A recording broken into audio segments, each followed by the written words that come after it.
Marketing assessment, where should I market? Hello, my name is Andrew Hoagland with Direct Business Marketing, and in this video we're going to go over our marketing assessment document. It is free to download on directbusinessmarketing.com/MA, and it's a document that we put together to assist businesses in figuring out where should you actually market. That's something that we field as marketing consultants all the time, field that question. Should I be doing pay-per-click? Should I be doing SEO? Do I need to blog? Should I be doing radio? Those questions come up all the time as to where should you market. So in this video, I'm going to go over our marketing assessment document.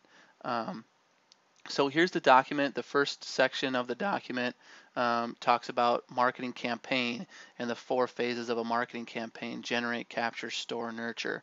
I'm not going to go into those in detail. We have other videos that kind of go through each one of those.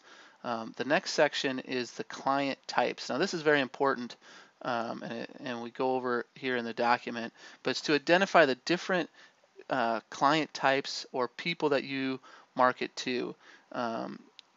Do you have a retail business and a wholesale business? Do you have a business where you sell to, if you're in real estate, to buyers and sellers and short sales and investors?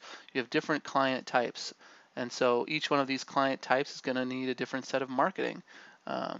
So you need to go through your business and figure out who your different client types are, and write those in these. We have allotted 5 spaces for 5 different client types. Okay. Then the next thing you want to do is define success. And success is something that's very important for you to define. A lot of businesses, the obvious one is to make a sale, but in some client types there is no sale to be made. Maybe maybe I'm a mortgage company and I'm going to market to realtors so I can get realtors to recommend my mortgage company to their clients. Okay, so they would be one of my client types. Well, I'm not making necessarily a sale from the realtor. So it's important to generate, to talk about what your success metrics are. And then we align those 1 through 5 up with your 5 client types. The next section, generate, goes through all the different generate places where you could market and ask questions. And in these boxes, you're just going to put a yes or a no, depending on what the answer is. Is your business currently without a website? If the answer is yes, then you obviously need a website.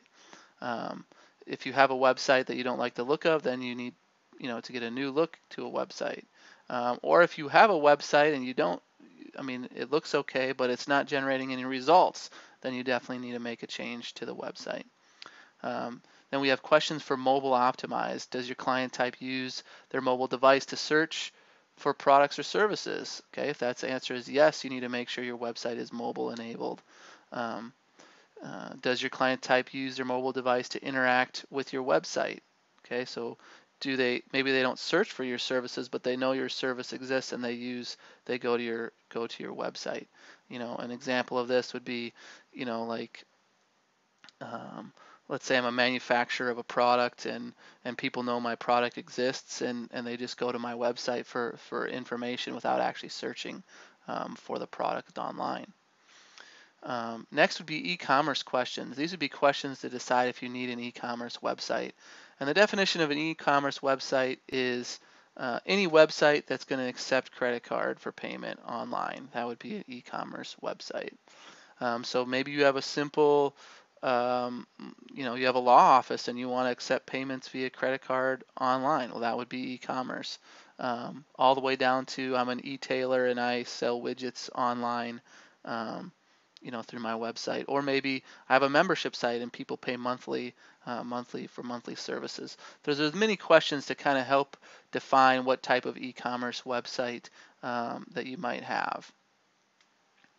Okay.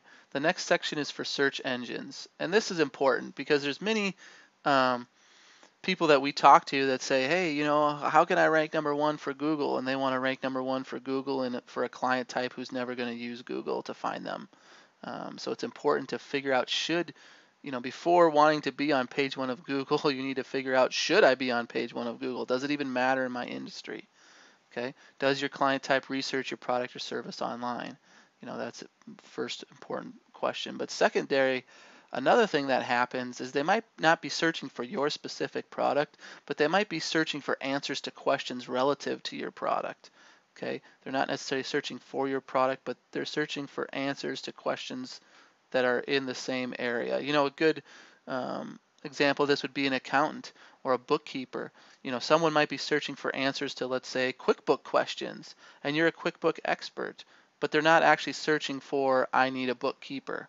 Okay, so you can harvest leads if they're just searching for answers to questions that are in your area. Okay. So another thing with search engine marketing is paid advertising or pay-per-click, and that really boils down to, can you afford to pay for leads? If you can afford to pay for leads, not that you have the money, but in your profit margin, can you afford? Like if my profit margin is only pennies on the dollar, then it doesn't make sense to pay a quarter for a lead.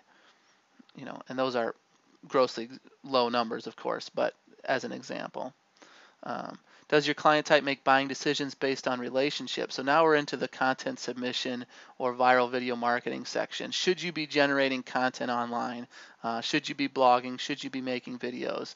And these questions can help you answer if you should. Not everybody should. There's some industries that it just doesn't make sense. Okay. Then you have your social networking questions. Then finally, you have your offline marketing. I've heard some people say, hey, print marketing is dead. Well, that's just ridiculous.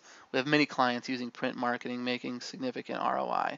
Okay, there's lots of places to do offline marketing. There's events, there's broadcast, radio, TV, billboards, there's trade journals, there's webinars, there's workshops, there's seminars, there's all kinds of things that you can do offline to generate leads, and these questions are going to help you figure out where you fall. Okay, so this next section is kind of summarizing everything. So you'll type your client type number 1 in this box, and that's from way up here where you first listed your client types. Okay, so you'll type client type number 1 in this box, and then you're going to put the marketing or advertising mediums list here from up above where you answered yes. So if you didn't answer yes to any of the sections, like I'll give you an example. This is social networking section. If yes to any of these questions, then social networking is for you. So if you answered yes to any of these questions, then you would put social networking into this box. Okay. And then I like to put how many yeses did I get. And then once you have your list, then you can start prioritizing them and assigning budgets to them and how often you're going to move forward with those things. Okay, so this is a planning document. And you would do that again for client type 2, 3, 4, 5. Okay, and obviously you can edit this document if you need more than 5 client types. The next thing you should always be doing is looking for joint marketing campaigns, or JV partners, as we like to call them, joint venture partners. So this would be a strategic alliance where 2 or more non-competing parties who share the same client type form a partnership to actively market each other's products or services. Okay, so would be like a mortgage company and a realtor. Okay, so it would be for each of your 5 client types, start to brainstorm and identify potential joint venture partners. And typically, there's no formula for this. Like once you identify it, you just start a relationship and find out, a mutually beneficial agreement. Next, we have the budget. Make sure you assign your budget to each of your 5 client types. And typically, the budget is going to be proportional to how much revenue that they can generate. Finally, we have the last 4 sections. And in this document, they're just kind of basic to get your brain thinking about them. We have other places where we expand upon the capture, store, nurture. But you need to start to think about where you're going to store your actual leads, where you're going to store your list, as it were, your CRM, and how are you going to nurture them? How often are you going to email them or contact them or call them?